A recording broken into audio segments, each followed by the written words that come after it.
Astaghfirullah. Di zaman Nabi SAW, ikhwatu fiddin yang dimuliakan Allah Azza wa Jalla, kebanyakan orang yang masuk Islam itu adalah orang-orang Nasrani dibandingkan orang Yahudi. Jadi orang-orang Yahudi itu ada yang masuk Islam tapi tidak sebanyak Nasrani, karena orang Nasrani itu diberikan kelembutan hati. Kita lihat saja kisah ketika Nabi SAW menyurati beberapa raja Nasrani. Nabi SAW pernah menyurati 3 raja Nasrani di zamannya. Pertama, Raja Romawi yang disebut dengan Muqawqis, Herakli. Raja Romawi yang disebut dengan Herakli atau Kaisar. Kemudian yang kedua, Raja Najasyi yang namanya Ashama ibn Afjur. Kemudian Raja Mesir yang disebut dengan Muqawqis. Kita tahu bahwa di antara 3 raja ini, yang pertama masuk Islam siapa? Najasyi. Najasyi masuk Islam. Ketika dapat surat saja dia langsung kemudian masuk ke dalam Islam, Ashama ibn Afjur ini, dan baik Islamnya sehingga ketika wafatnya Nabi SAW mensalat gaibkan Raja Najasyi. Kemudian yang kedua, Raja Muqawqis.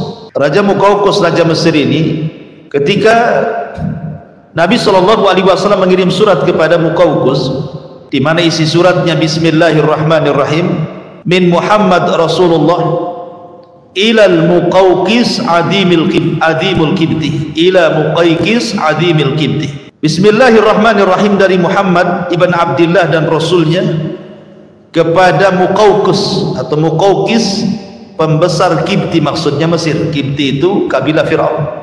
Salamun ala man ittaba'al huda, keselamatan bagi siapapun yang mengikuti petunjuk. Amma ba'du, kata Rasul, fa inni ad'uka bida'watil Islam, dalam surat ini aku suruhkan kepada engkau wahai Muqawqis, masuklah ke dalam Islam. Aslim taslam, kalau engkau mau masuk Islam maka balasannya yu'tikallahu ajraka marratain, maka Allah akan berikan kau 2 pahala. Kemudian Rasul SAW mengajak dengan menyebut atau mencantumkan ayat qul ya ahlal kitab ta'alau ila kalimatin sawa bainana wa bainakum alla na'budu illallah wala nusyriku bihi syai'an wala nattakhidu ba'duna ba'dan arbaba min dunillah fa in tawallaw faqul asyhadu bi anna muslim.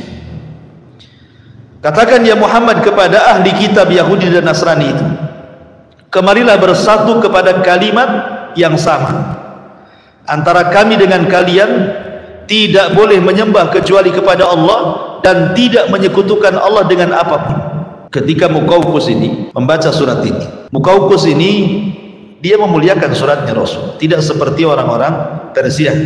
Orang Persia dirobek suratnya Rasul, bahkan dibunuh yang membawa suratnya. Makanya Rasul murka kemudian mendoakan kehancuran Persia. Setelah didoakan Nabi SAW kehancuran Persia, maka tidak ada Persia sampai hari ini, bahkan sampai kiamat. Ya, kualat dengan doanya Nabi. Tapi Muqawqis ini dia berdialog dengan pembawa surat yang ketika itu yang membawa surat adalah Hatib bin Abi Balta'ah. Jadi kata Muqawqis, kata Hatib bin Abi Balta'ah kepada Hatib ini, ya Hatib, ma mana sahibuka in kana nabiyyan an yad'u ala man akhrajuhu min biladihi fayusallitullahu alaihi musuh. Katanya Muqawqis ini kepada siapa? Hatib bin Abi Balta'ah yang bawa surat. Apa yang mencegah nabimu untuk menyeru kepada orang-orang yang telah mengusirnya, maksudnya orang-orang Mekah, agar Allah Subhanahu wa ta'ala tidak kuasakan kepada mereka keburukan?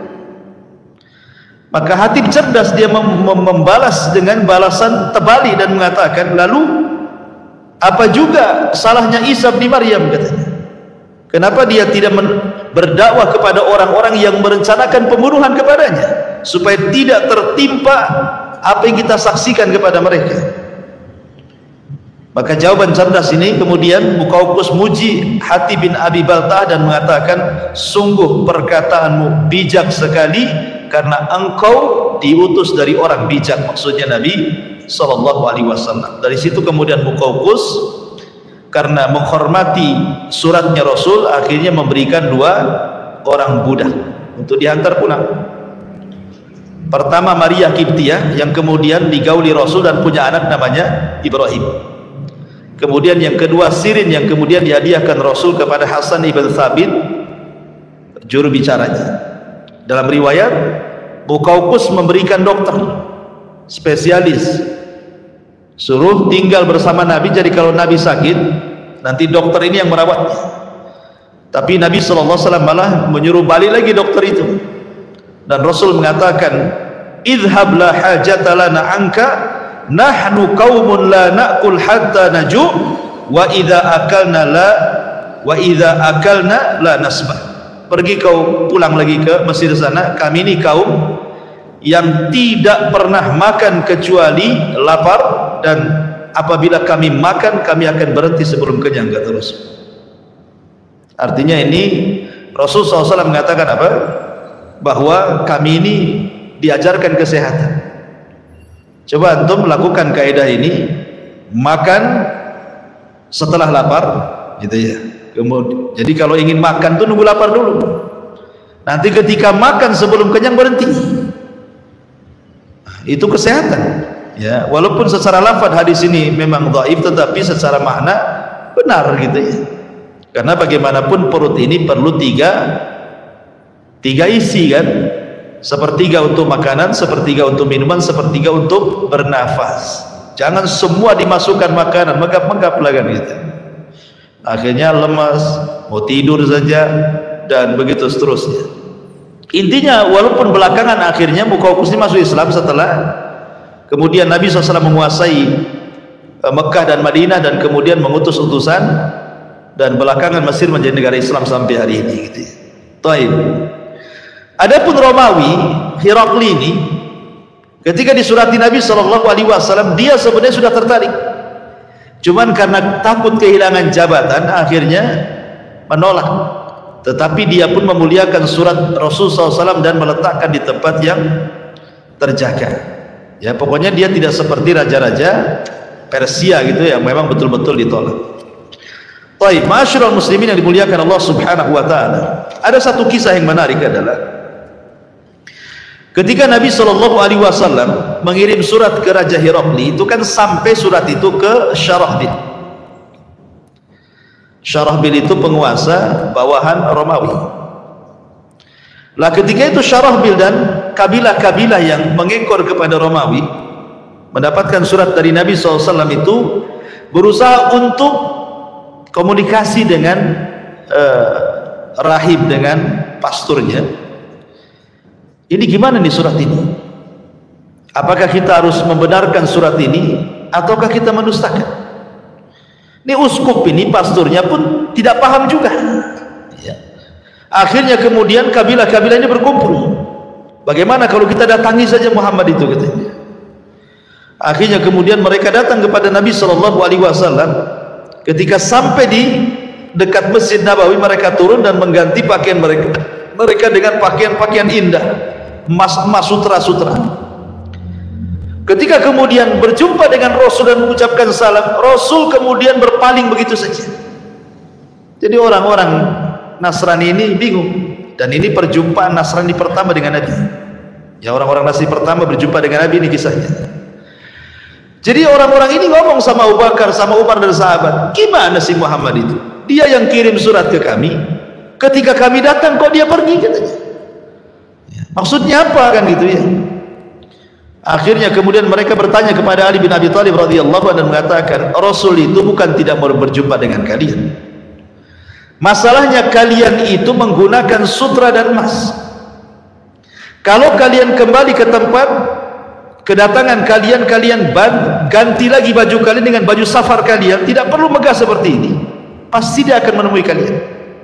Akhirnya kemudian orang-orang Nasrani ini balik ke tempat mereka datang, diganti lagi dengan pakaian safar, baru menghadap Rasul. Betul, Rasul menerimanya.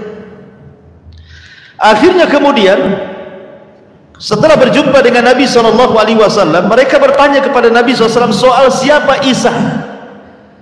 Ya Muhammad, ma taqulu fi Isa? Hai Muhammad, pendapat kamu tentang Isa itu apa? Maka Nabi SAW mengatakan, tunggu dulu, jawabannya besok. Akhirnya kemudian mereka menginap satu malam. Setelah besok mereka datang lagi kepada Rasul, kemudian bertanya lagi, mana jawabannya? Maka Nabi SAW kemudian membacakan ayat, inna mathala Isa kamathali Adam khalaqahu min turab. Allah mengatakan sesungguhnya permisalan Isa itu sama dengan Adam. Allah ciptakan Adam dari tanah, thumma yaqulu lahu kun fayakun. Lalu apa masalahnya dengan kalian? Isa sama dengan Adam. Kenapa kalian harus membesarkan Isa? Bukankah Allah Subhanahu wa taala juga menciptakan Adam sama? Kalau kalian katakan Isa tanpa bapak, Adam lebih hebat lagi, nggak ada bapak, nggak ada ibu. Kenapa kalian lebihkan pengagungan kepada Isa dan tidak dilebihkan kepada Adam, gitu maksudnya? Ya ini kan logika Rasul, ya kan? Mau mengatakan kepada mereka, tapi ucapan Rasul ini nggak diterima sama orang Nasrani. Akhirnya kemudian mereka mengatakan, kami tidak terima. Kata Nabi SAW, kalau tidak terima, ayo kita mubahalah, katanya. Rasul mengajak mubahalah, saling melaknat. Ajak keluarga kalian kemari, saya akan kumpulkan keluarga saya, ayo kita saling laknat di sini, biar Allah yang menyaksikannya. Akhirnya setelah kemudian mereka pulang dan siap membahalah, di tengah jalan takut mereka. Gimana ya kalau nabi-nabi, kalau memang dia benar-benar nabi, celaka kita, katanya. Akhirnya balik lagi, tidak mau mereka, ya, nggak mau dan mengatakan, ya Muhammad, kami tidak jadi mubahalah, katanya. Sudah, sekarang apa yang kau mau? Akhirnya kata Rasul mengatakan, kalau kalian tidak mau masuk ke dalam agamaku, maka akan harus bayar jizyah, upeti, kalau tidak saya perangi. Akhirnya mereka setuju bayar upeti. Kemudian mereka pulang. Di tengah jalan uskup ini, pendeta ini dengan saudaranya bertengkar, ya. Jadi suatu ketika nih, di tengah jalan unta saudara uskup ini, saudara pendeta ini terperosok ke dalam lubang di padang pasir, tiba-tiba mencela Nabi, ya. Maka sang uskup, sang pendeta mengatakan, jangan kau cela dia, jangan kau cela dia, kata. Kemudian saudara yang mengatakan, heran, kenapa kau membela dia? Ya. Kemudian kata uskup mengatakan, karena saya mengetahui dia seorang nabi, saya yakin dia nabi, katanya. Loh, kalau engkau memang mengakui dia nabi, kenapa engkau tidak ikut dia, katanya, kan? Kenapa ikut kami? Ikut aja sana, katanya. Akhirnya kata pendeta, ya tidak bisa lah, kalau saya ikut dia, marwah saya taruh di mana? Saya ini pemimpin kau. Kalau saya ikut agama Muhammad, saya jadi orang biasa, katanya. Saya nggak jadi pendeta lagi, katanya. Lihatlah pendeta-pendeta yang masuk Islam kan jadi orang biasa, kan, kecuali belajar agama jadi ustadz, kan, gitu ya. Ya harus mulai dari awal lah, kan, begitu. Akhirnya kemudian saudaranya ini malah marah. Oh, itu yang menghalangi engkau membenarkan hidayah, katanya. Kalau begitu biar aku yang masuk Islam, katanya. Dia yang masuk Islam, dia ke Madinah, dia pula yang masuk Islam, coba ya, kan?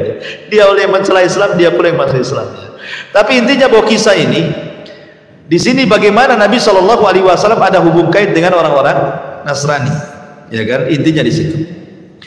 Kemudian yang kedua, pembahasan yang kedua, hubung kait Nabi SAW dengan Nabi Isa. Apa hubung kait Nabi SAW dengan Nabi Isa? Masyarakat muslimin yang dimuliakan Allah Subhanahu wa taala, dalam hadis Luqman ibn Amir, dia pernah mendengar Aba Umamah berkata kepada Nabi SAW, ya Nabi Allah, wahai Nabi Allah, dari mana kau memulai dakwah? Dari mana kau memulai dakwah? Maka Nabi SAW mengatakan, dakwatu Ibrahim wa bushra Isa wara'at ummi annahu yakhruju minha nurun adha'at lahu qusur syam.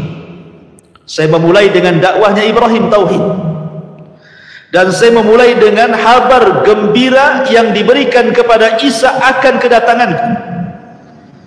Dan waktu ibuku sedang melahirkan keluar cahaya, yang cahaya melesat ke istana-istana yang ada di Syam dan menerangi istana itu. Sini kata Nabi SAW mengatakan, wa bushra Isa, aku memulai karena Isa sudah dihabar gembirakan akan kedatangan diri. Dan Nabi SAW menjadikan Isa itu sebagai persaksian yang menjamin orang masuk surga. Kata Nabi SAW, "Man qala asyhadu an la ilaha illallah wahdahu la syarika lah wa anna Muhammadan abduhu wa rasuluh wa anna Isa abdullah wa rasuluh wa kalimatuhu alqaha ila Maryam wa ruhum minhu wa annal jannata haqqun wan naru haqqun adkhalahu Allahu al jannata ala ma kana minal amal." Kata Nabi SAW, siapa yang bersaksi tidak ada sembahan yang berhak disembah kecuali Allah, yang tidak ada sekutu baginya, dan Muhammadlah hamba dan utusan Allah, dan Isa adalah hamba Allah dan Rasulnya, dan kalimat yang diberikan kepada Maryam dan ruh sebagai kemuliaan dari Allah Azza wa Jal, dan meyakini sorga adalah benar, neraka adalah benar, maka dia akan dimasukkan ke dalam sorga sesuai dengan amalannya. Lihat, Rasul menjadikan Isa sebagai persaksiannya. Siapa yang menyaksikan Isa sebagai hamba dan Rasulnya, maka dijamin dia masuk surga.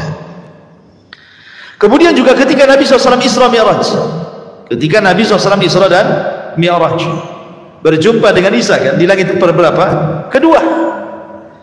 Dia berjumpa dengan Isa dan Yahya ibn Zakaria di langit kedua.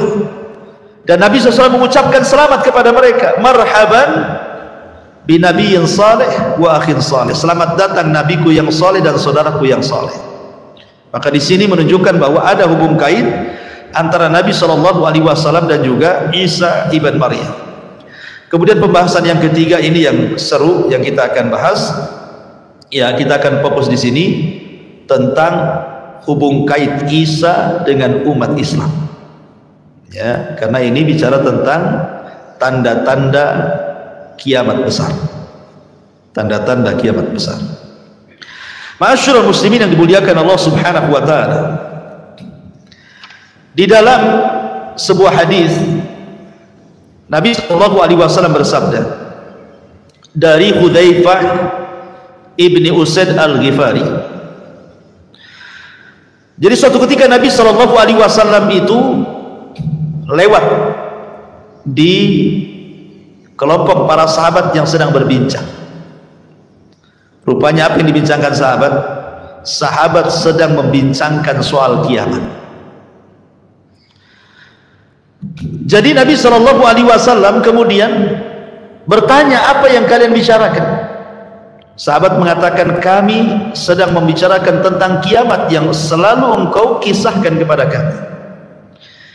Maka Rasulullah SAW mengatakan, lan taqumas sa'ah hatta tarau qablaha asyra ayat. Tidak mungkin tegak kiamat sampai kalian melihat 10 tanda besar kiamat.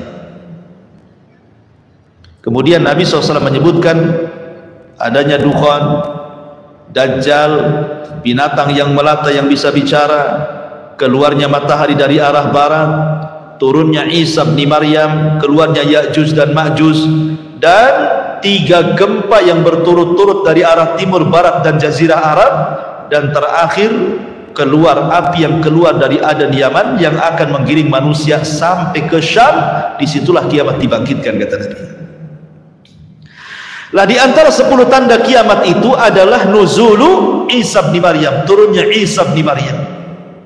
Inilah ada hubung kait alaqah Isa dengan umat Islam. Bagaimana kisahnya? Ini yang menarik, ikhwan. Ma'asyiral muslimin yang dimuliakan Allah Subhanahu wa taala. Ketika kaum muslimin kebingungan karena tidak ada pemimpin yang bisa memimpin mereka dan dunia sudah kacau, maka tiba-tiba Allah Subhanahu wa taala takdirkan seorang keturunan Nabi dari Hasan ibnu Ali. Namanya sama dengan nama Rasul Muhammad dan nama bapaknya sama dengan nama bapak Rasul Abdullah, Muhammad ibn Abdullah Al-Hasani Al-Alawi. Muncul di Mekah. Kemudian Allah perbaiki dalam satu malam. Allah berikan kecerdasan dalam memimpin, bersiasat, perang, dan begitu seterusnya. Akhirnya orang-orang membaiat kepada orang ini yang disebut dengan Al-Mahdil Muntadhar, Imam Mahdi yang ditunggu-tunggu kaum muslimin. Akhirnya kemudian kemunculan Imam Mahdi ini terdengar oleh tentara yang ada di Syam. Maka mereka pun datang membawa pasukan untuk membunuh Imam Mahdi. Tapi di antara Mekah dan Madinah ada namanya Baida. Tiba-tiba terjadi gempa dan menghancurkan semua pasukan yang hendak membunuh Al-Mahdi. Allah buat gempa dan Allah masukkan ke dalam tanah. Itulah tanda yang paling jelas tentang kemunculan Imam Mahdi. Jadi kalau ada orang yang ngaku Imam Mahdi, harus ada tanda yang ini. Kalau belum ada tanda, ada pasukan yang kemudian ditenggelamkan ke bumi oleh Allah di Baida, berarti Imam Mahdi kaleng-kaleng, ya kan? Imam Mahdi ngaku-ngaku. Karena sejak zaman dulu pun sudah ada orang ngaku Imam Mahdi. Sejak zaman dulu. Contoh umpamanya di zaman Imam Malik. Di zaman Imam Malik itu sudah ada orang ngaku Imam Mahdi.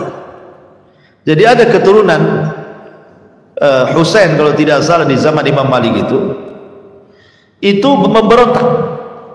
Namanya Muhammad ibn Abdullah juga. Ya. Memberontak kepada kerajaan Umayyah, kerajaan Abbasiyah. Dan orang-orang mengira bahwa itu Al-Mahdi. Lah kebetulan Imam Malik itu berfatwa, yang fatwanya bicara tentang talak. Apakah talak yang dipaksa itu jatuh atau tidak jatuh? Pamannya, saya pegang pistol, saya todongkan ke kepala antum, ceraikan istrimu, kalau enggak saya ledakan kepalamu. Paksalah antum ceraikan istri. Pertanyaannya, talak yang dalam kondisi antum ini dipaksa seperti ini sah atau tidak, gitu maksudnya. Maka Imam Malik mengatakan tidak sah karena dipaksa, nggak boleh talak itu dipaksa, ya kan? Lah fatwa Imam Malik dipelintir karena ketika itu terjadi pemberontakan oleh Muhammad ibn Abdullah, itu turunan keluarga Nabi kepada Bani Abbasiyah. Seolah-olah fatwa Imam Malik yang mengatakan tidak sah ini memperkuat pemberontakan. Maksudnya gimana? Bani Abbasiyah ini merebut Bani Umayyah dengan cara paksa. Berarti menurut fatwa Imam Malik, talak dengan cara paksa itu tidak sah. Berarti merebut kekuasaan dengan cara paksa tidak sah juga. Gitu ya, dikait-kaitkan gitu ya. Berarti Bani Abbasiyah ini ketika merebut kekuasaan Bani Umayyah tidak sah karena dipaksa. Ketika itu terjadi pemberontakan, seolah-olah fatwa Imam Malik ini memperkuat pemberontak. Akhirnya oleh Gubernur Madinah, Imam Malik ditangkap dan dipenjarakan, bahkan disiksa, dipukul sampai tulang bahunya patah. Sehingga Imam Malik itu kalau sholat tidak bisa, sehabis dipenjara ini kalau sholat tidak bisa kayak kita begini. Jadi sholatnya gini, Allahu Akbar gitu. Jadi orang-orang mengira bahwa meletakkan tangan seperti ini itu madhabnya Malik, ya, padahal Imam Malik tidak bisa meletakkan di dada karena sebab patah bahunya, ya, begini jadi, ya kan? Jadi orang-orang mengira ini madhabnya Imam Malik, padahal tidak, karena dalam kitab Muwatta Imam Malik pun mencantumkan hadis tentang qabd, tentang meletakkan tangan kanan di tangan kiri dan di dada, itu karena patah saja. Artinya di zaman Imam Malik kan sudah ada, ya. Bahkan dulu sebelumnya juga Umar bin Abdul Aziz disangka Imam Mahdi. Jadi sejak dulu itu prediksi Imam Mahdi sudah ada kan. Itu zaman dulu, apalagi zaman sekarang macam-macam Mahdi itu keluar. Mahdinya orang Medan lah, Mahdinya orang Jakarta gitu, macam-macam Mahdi. Mahdinya orang India gitu. Jadi tidak bisa kita ngaku Mahdi itu. Kenapa? Karena tandanya yang paling jelas kalau ada pasukan dari Syam hendak membunuh dia ketika saat pembaiatan di Makkah, maksudnya di sekitar Ka'bah. Harus dibayat di sana, bukan di Medan dibayatnya, harus bayat di Mekah, ya. Dan pasukan yang akan membunuhnya harus tertimpa gempa di Baida antara Mekah dan Madinah. Kalau kita mendengar itu berarti memang yang dibayat Imam Mahdi, itu maksudnya. Singkat cerita, Imam Mahdi pun kemudian perang bersama kaum muslimin. Kemudian terjadilah perang yang disebut di dalam hadis itu sebagai Malhamatul Kubra, atau istilah Yahudi Armageddon. atau istilah kita Malhamatul Kubra, perang salib antara Islam dan orang-orang Romawi. Itu perang tidak ada yang lebih dahsyat dibandingkan perang itu. Perang-perang dunia pertama, dunia kedua, atau mungkin akan dunia ketiga lagi, tidak sedahsyat perang itu, karena itu perang penghabisan. Kemana Yahudi? Yahudi tidak ikut di sini, ketakutan sembunyi dia. Makanya kemudian ketika Yahudi tidak ikut membantu orang Nasrani, Dajjal keluar, marah kepada orang Yahudi. Karena kata Nabi SAW, Dajjal itu tidak keluar kecuali karena sebuah kemurkaan yang disuruh. Dan dia murka karena Yahudi diam saja ketakutan. Makanya Dajjal keluar di situ. Lah dalam peperangan ini kan kaum muslimin menang. Padahal sebelumnya kaum muslimin bersama orang Nasrani itu ada hubungan untuk menyerbu negara yang bukan ahli kitab, dan mereka menang. Tiba-tiba kemenangan itu diklaim oleh orang-orang Nasrani, maka orang Islam marah dan mengatakan kemenangan ini milik Allah. Makanya kemudian akhirnya terjadi kerenggangan, pembatalan islah, kemudian terjadi perang yang disebut dengan Malhamatul Kubra itu. Singkat cerita, akhirnya ketika kaum muslimin menang, disinilah turun Dajjal. Turun atau Dajjal keluar, bukan turun, muncul Dajjal. Dan Dajjal muncul diikuti oleh 70.000 Yahudi Asfahan, itu pasukan intinya. Kemudian keliling dunia selama 40 hari 40 malam dan berhasil menguasai sebagian besar dunia, menjadi pengikut Dajjal. Lah Al-Mahdi tidak bisa melawan Dajjal dengan pasukan sebanyak itu. Akhirnya kemudian Al-Mahdi ini membawa kaum muslimin untuk sembunyi di gunung. Mereka balik ke Palestina, ke Syam, kemudian sembunyi di gunung bersama kaum muslimin, karena mereka tidak bisa menghadapi Dajjal dan pasukannya. Lah selama mereka bersembunyi itulah akhirnya mereka pun merasa kelaparan, karena bagaimanapun mereka harus makan. Sampai-sampai dikisahkan bahwa kalaulah ada kepala kerbau itu jauh lebih baik dibandingkan punya uang banyak, karena yang mereka hajatkan makan. Harta ghanimah buat apa kalau tidak ada makanan? Tetapi kemudian lama-lama mereka kelaparan, berpikir nih kalau kita tetap bersembunyi di sini, kita mati konyol di sini. Kita harus perang. Kita harus menghentikan kejahatan Dajjal ini. Dia sudah memfitnah banyak manusia, kita harus menghentikannya. Maka sepakatlah pasukan bahwa esok hari mereka akan bertempur melawan Dajjal. Walaupun kekuatan mereka tidak seberapa, tapi minimal ini upaya terakhir mereka untuk melawan Dajjal. Imma nasrun wa imma syahadah, menang atau mati syahid, gitu bahasa.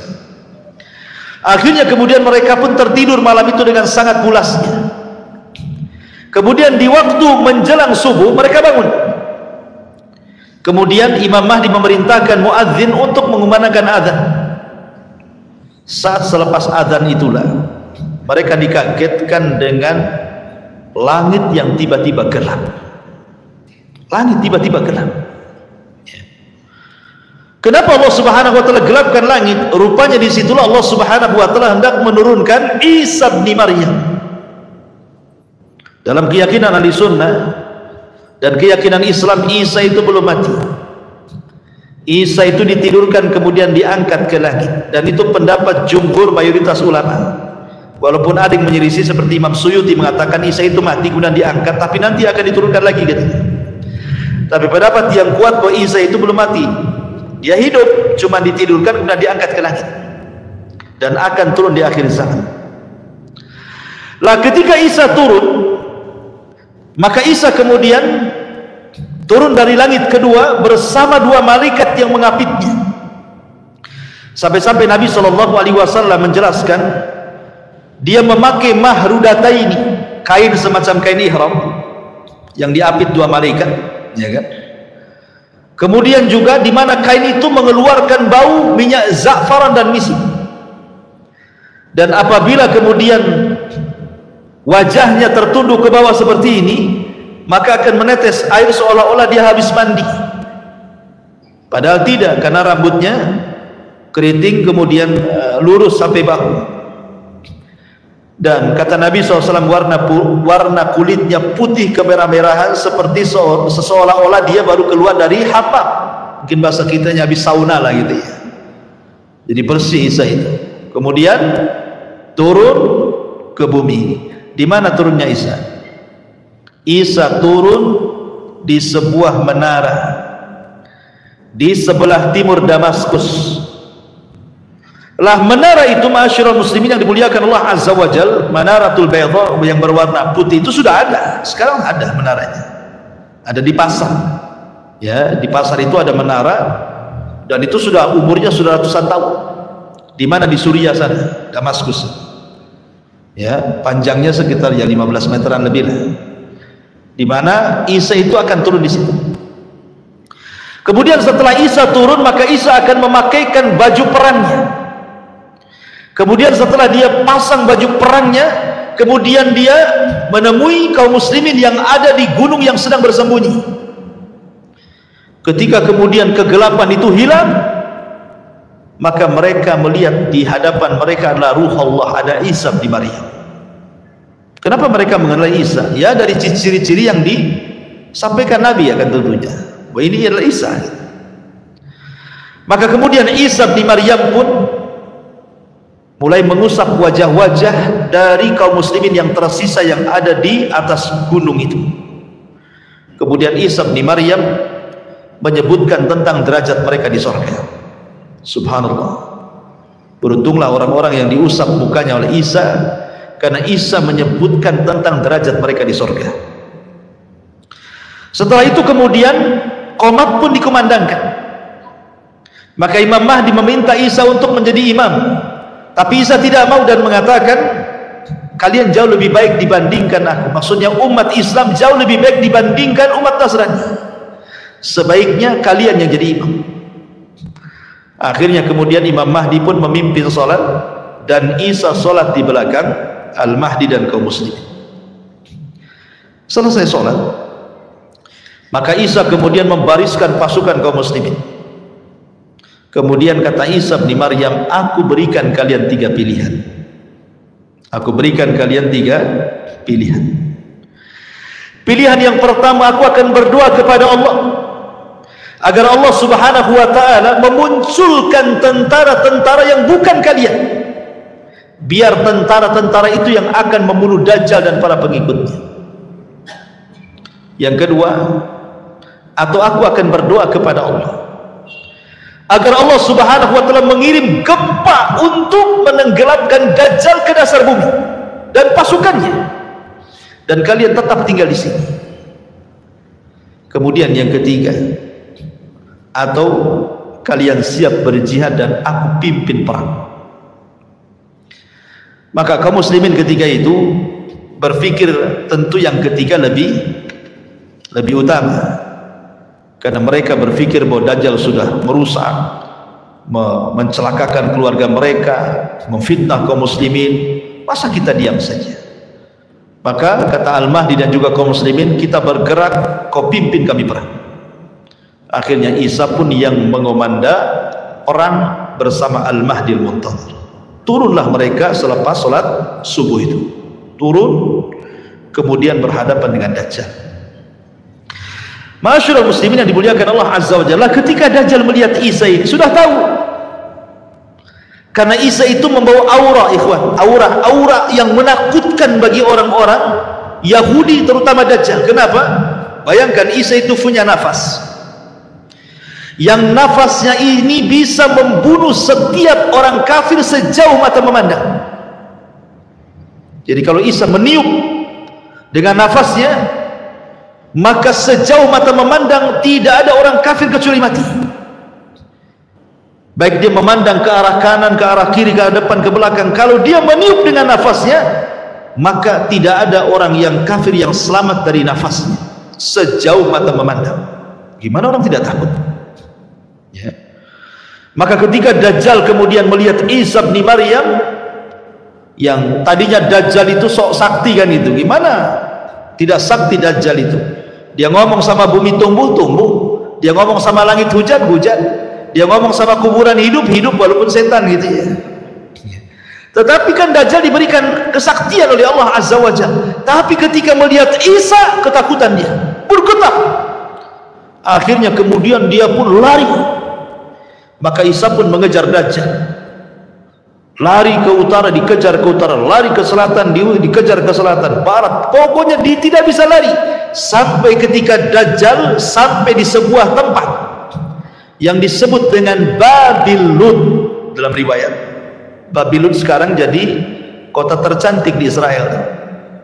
Ya, karena Dajjal itu dia keluar di tempat yang mayoritas Syiah dan akan terbunuh di tempat yang mayoritas orang Yahudi.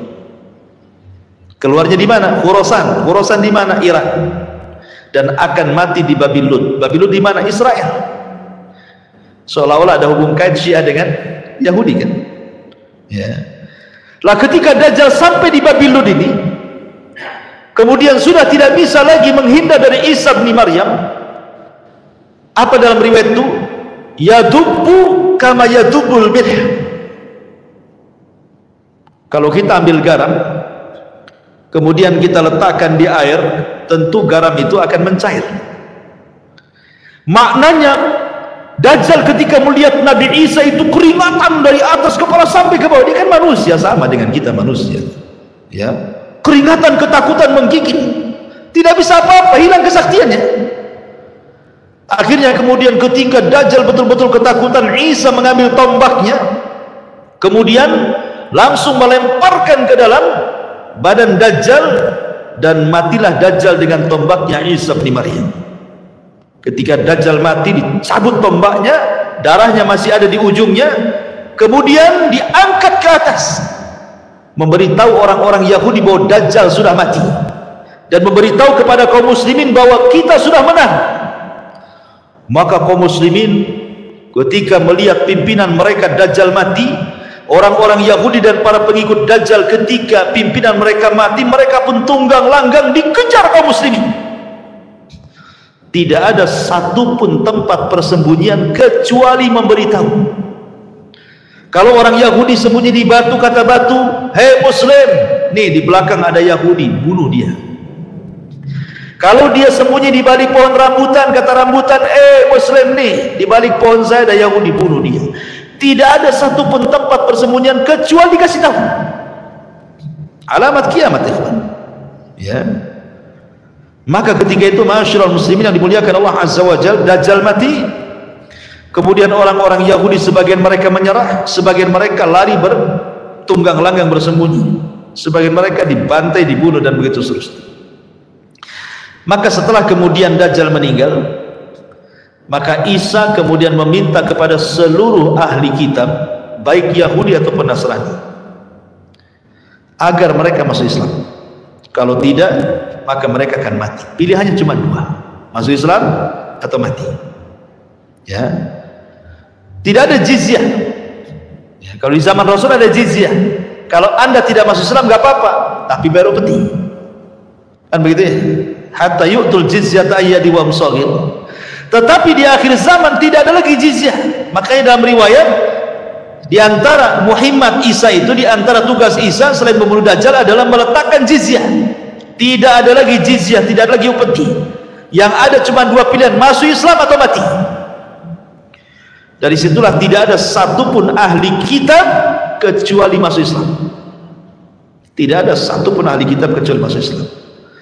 Dan ini disyaratkan dalam Al-Quran, wa in min ahlil kitab illa la yu'minanna bihi qabla mauti. Dan tidak ada satupun ahli kitab kecuali akan beriman kepada Islam lewat Isa sebelum kematiannya. Semua masuk Islam. Ya. Lah ketika kemudian semua masuk Islam, apa yang terjadi? Walau anna ahlal qura amanu wattaqau la fatahna alaihim barakati minas sama'i wal ardh. Kan begitu. Kalau penduduk negeri itu beriman dan bertakwa, maka berkah dari langit dan dari bumi Allah buka selebar-lebarnya. Ketika bumi tidak ada orang kafir, semua muslim, apa yang terjadi?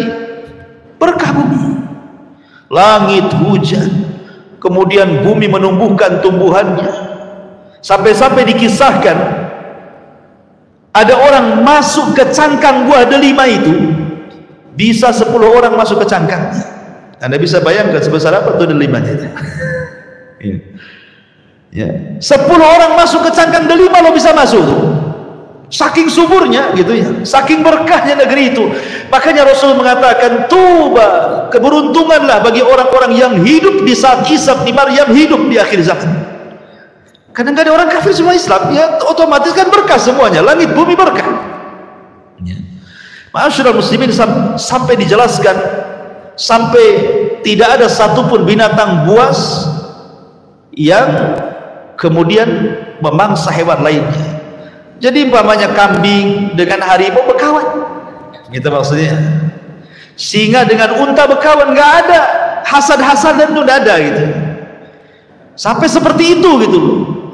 Ya, sampai hewan-hewan buas dengan hewan zina itu bersahabat. Saking berkahnya ketika Isa itu diutus oleh Allah Azza wa Jalla, diturunkan ke bumi. Itu setelah meninggalnya Dajjal. Tetapi apakah kemudian berlangsung lama? Tidak juga. Rupanya setelah fitnah Dajjal ini, ada fitnah yang jauh lebih dahsyat lagi. Mereka sedang enak-enaknya dapat berkah, ya kan? Hidup tenang, hidup nyaman, berkah di mana-mana. Tiba-tiba muncul alamat kiamat yang ketiga. Munculnya Ya'juj dan Ma'juj. Tiba-tiba benteng yang pernah dibangun Dzulqarnain itu jebol. Padahal setiap hari Ya'juj dan Ma'juj itu melubangi benteng itu. Ya. Apabila sudah terlobangi, kemudian pimpinannya mengatakan besok lagi. Nanti malam kita istirahat, besok lagi kita lanjut gitu. Kalau besoknya lagi ke tempat yang digali, sudah nggak ada itu galiannya. Kembali nutup tanahnya. Setiap hari seperti itu. Tetapi kata Nabi SAW, nanti diilhamkan oleh Allah Azza wa Jalla kepada pemimpin Ya'juj dan Ma'juj mengatakan insya Allah. Sebab kata insya Allah inilah lubang itu jebol. Apa kata pimpinan Ya'juj dan Ma'juj? Nahfiru ghadan insya Allah. Besok kita gali lagi insya Allah. Gara-gara insya Allah ini, besoknya lubang itu tetap utuh dan tidak kembali. Mereka gali lagi sampai akhirnya mereka berhasil melubangi benteng Dzulqarnain itu. Kata Al-Quran, dalam Al-Quran sampai Allah mengatakan min kulli hadabin yansil. Jadi keluarnya Ya'juj dan Ma'juj dari lubang itu seperti air yang tumpah dari ketinggian, saking banyaknya. Dari sini muncul, dari mana-mana Ya'juj dan Ma'juj itu. Bayangkan sahabat, bandingan manusia di zaman itu, satu dari kita 999 Ya'juj dan Ma'juj. Jadi kalau kita kelahi dengan Ya'juj dan Ma'juj itu, antum satu orang melawan 999 Ya'juj dan Ma'juj, menang nggak antum? Akan menang 10 orang aja. Kau antum 999 pula kan gitu ya, 1000 dikurangi 1, ya nggak mungkin menang. Makanya kata Nabi SAW mengatakan, nanti ada kaum yang tidak bisa diperangi, tidak bisa dibunuh, sebaiknya menghindar dari kaum ini. Maksud isyarat Nabi SAW dengan kata-kata seperti itu, maksudnya apa? Maksudnya Ya'juj dan Ma'juj tidak bisa memerangi sebanyak itu. Gimana caranya coba? Akhirnya kemudian terpaksa Isa bin Maryam mengajak kaum muslimin untuk mengungsi lagi ke gunung. Ini setelah meninggalnya Al-Mahdi. Karena Imam Mahdi itu kan berkuasa 7 tahun saja. Kalau Isa ini 40 tahun. Ya. Jadi Isa ini akhirnya membawa kaum muslimin untuk sembunyi di Bukit Tur. Semua kaum muslimin naik ke Bukit Tur. Hanya bisa memantau dari kejauhan. Cuman bedanya kalau Ya'juj dan Ma'juj dengan Dajjal itu, kalau Dajjal memfitnah agama. Orang disuruhnya menyembah dia. Tapi Ya'juj dan Ma'juj fitnahnya beda, karena Ya'juj dan Ma'juj itu hanya merusak saja. Sampai-sampai nih ketika keluar dari benteng itu, orang yang paling depan ini, Ya'juj dan Ma'juj paling depan ini, melewati Buhaira, melewati sungai bendungan Tiberias. Tiba-tiba sekali minum habis tuh danau Tiberias itu. Jadi yang belakang sudah nggak dapat tuh. Makanya bahasanya tidaklah melewati yang hijau kecuali kering, tidak melewati air kecuali kering. Semua dimakan dia. Dan ahli tafsir sampai mengatakan termasuk dia juga memakan manusia, kanibal. Jadi kalau dia membunuh di luar rasnya, maka akan dibunuh dan dimakan dagingnya. Jadi kanibal, betul-betul kanibal. Lah Ya'juj dan Ma'juj ini merusak di bumi. Betul-betul dirusak bumi ini. Sampai semua manusia di bumi ketakutan karena setiap berjumpa dibantai, dibunuh, dibantai, dibunuh, semua begitu. Sampai akhirnya ketika dia merasa tidak ada penduduk bumi yang dibunuh dia karena sudah terbunuh semuanya oleh dia, dia pun sombong. Kesombongannya sampai kemudian mengatakan di hadapan Allah, qatalna man fil ardi sanaqtuluhu man fis sam. Kami sudah membantai semua manusia yang ada di bumi, sekarang giliran makhluk yang di langit kami bantai juga, katanya. Itu sombong tuh. Akhirnya mereka pun mengarahkan panah, tombak, kemudian dilesakkan ke langit. Subhanallah, Allah sedot panah dan tombak itu sampai di balik awan. Wa makaru makran wa makarna makran wallahu khairul makirin. Silakan kau buat makar, Allah punya makar sendiri, dan sebaik-baik makar adalah makar Allah. Akhirnya panah itu tidak kembali lagi, tombak yang dilempar tidak kembali lagi, sudah nggak nampak di balik awan itu. Tapi Allah buat makar, rupanya sengaja tombak dan panah itu dibalikan ke bumi, dan ujung-ujungnya seolah-olah ada darah yang menetes. Jadi seolah-olah mereka sudah membantai yang di bumi dan yang di langit, gitu maksudnya. Dan itu makarnya Allah, dibalikan lagi senjatanya. Ketika kemudian mereka makin sombong, maka Allah la yuhibbul mutakabbirin. Allah tidak suka dengan orang yang sombong. Maka Isa berdoa kepada Allah Azza wa Jalla, melihat kerusakan semakin rusak. Akhirnya Isa berdoa kepada Allah, Allah Subhanahu wa taala azab Ya'juj dan Ma'juj dengan cara apa? Dengan cara dikirim naghaf. Naghaf itu seperti dun, ulat kecil, ya kan?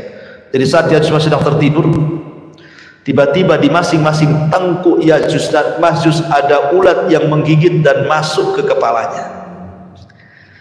Itulah yang membunuh Ya'juj dan Ma'juj. Anehnya lagi, satu mati semua. Bukan ini dulu mati, besok ini enggak. Ya, kayak matikan kotak listrik. Pamannya ini listrik satu Al-Fajr ini cuma satu stop kontak gitu. Sekali mati ya mati semua gitu maksudnya. Serentak matinya itu. Subhanallah, bayangkan ya. Kuasa Allah, ya. Serentak matinya. Hari itu mati semua Ya'juj dan Ma'juj. Anda bisa bayangkan kalau jumlah Ya'juj dan Ma'juj satu dibanding 999, sebanyak apalah bangkai Ya'juj dan Ma'juj yang ada di bumi itu? Tentu tidak ada satu jengkal di bumi kecuali ada bangkainya, kan? Makanya kemudian Isa berdoa lagi untuk supaya Allah membersihkan bangkai-bangkainya. Turunlah kemudian burung-burung sebesar unta, kemudian melempar jasad-jasad itu entah berantah kemana, ke laut mana, sampai betul-betul bersih. Namun ada sisa-sisanya. Karena yang ketiga itu yang paling beruntung apa? Hewan-hewan pemakan daging.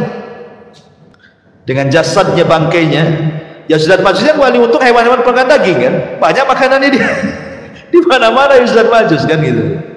Sehingga sisa-sisa mungkin darah kering itu masih banyak di bumi ini. Makanya kemudian Isa berdoa ketiga kalinya agar Allah menurunkan hujan dan menghempaskan sisa Ya'juj Ma'juj dimasukkan ke dalam air lautan. Lah betul-betul akhirnya bersih bumi itu. Akhirnya kemudian Isa pun turun bersama kaum muslimin, kemudian sempat melakukan haji dan umrah, dan selepas itu kemudian meninggal dunia. Adapun apakah Isa menikah atau tidak, ini masalah khilaf para ulama, dan pendapat yang kuat tidak menikah.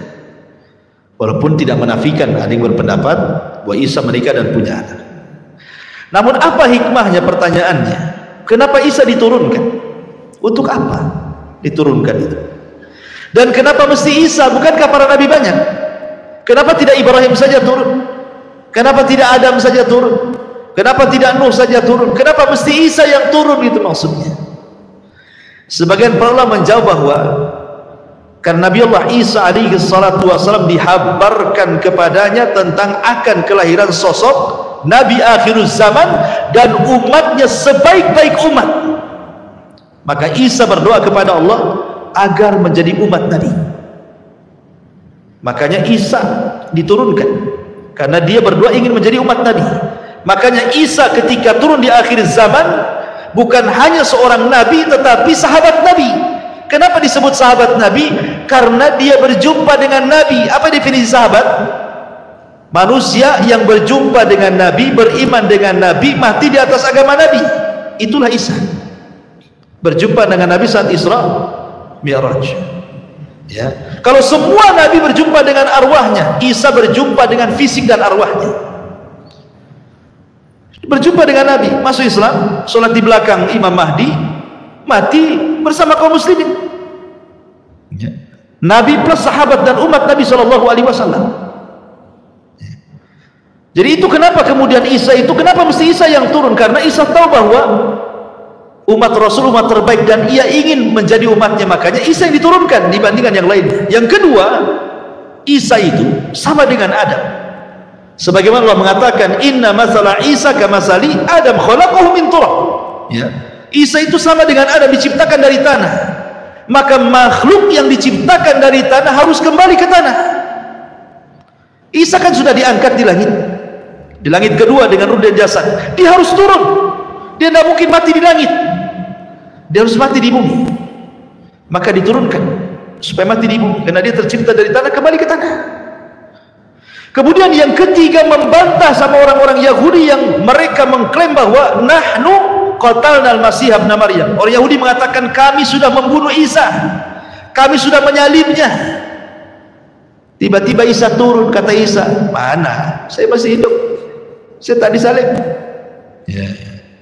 Atau membantah orang-orang Nasrani juga yang mengatakan Isa Tuhan, Isa anak Tuhan, Isa satu di antara tiga Tuhan. Buktinya sholat di belakang Imam Mahdi. Masa hamba sholat kemudian dia mati? Masa Tuhan mati? Ya kan? Ya. Kemudian juga di antara hikmah Isa turun itu supaya idharul Islam, bahwa Islam itu akan kembali jaya. Dan dengan turunnya Isa bin Maryam menjadi umat Rasul, kemudian berjuang bersama Al-Mahdi, itulah kejayaan Islam di zaman itu, sampai bisa membunuh Dajjal dan bisa berdoa kepada Allah agar mengazab Ya'juj dan Ma'juj. Islam akhirnya kuat lagi di zaman itu kan. Ma'asyiral muslimin yang dimuliakan Allah Azza wa Jalla, dan itulah di antara hikmah kenapa kemudian Isa diturunkan ke bumi. Dan dari sini kita tahu bahwa ada alaqah, hubung kait antara Isa dengan umat Islam di akhir zaman.